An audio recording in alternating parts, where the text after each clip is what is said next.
Het moezenmeldpunt is dus weer in bedrijf. En om 2 redenen van belang. En we willen graag in beeld hebben hoe het erheen leidt. En we willen daarmee ook, als we dat in beeld hebben en de publiciteit dan, ja, de boeren opmerkzaamheid zien van, denk erom, het kan van die wel weer zo gaan met die moezen.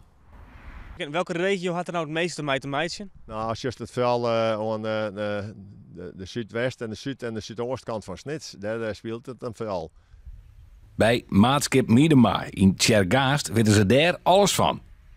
Nou, het is juist aan een zeemokken wel hierachter. Nou, er zit al je water en zeemokken erop. Nou, daar binnen best wel een soort muizen. Ja. Dat is, en scoren in de grond en muizen, die nestelen die gauw in die scoren natuurlijk. Dat is simpel. De moezen moeten ompakt worden. Daarom had Miedema het land nu al onder water zetten. Nou, ik dat laten nou, dan kan het nog herstellen dan in december of januari. Dus dan ben je alweer dichter bij het naaiseizoen. Dan in februari begint het mestseizoen ik alweer. Dus ja, daar wil ik net op wachten. En het land droeg het nou zaak wel weer snel uit dan maar dit waar.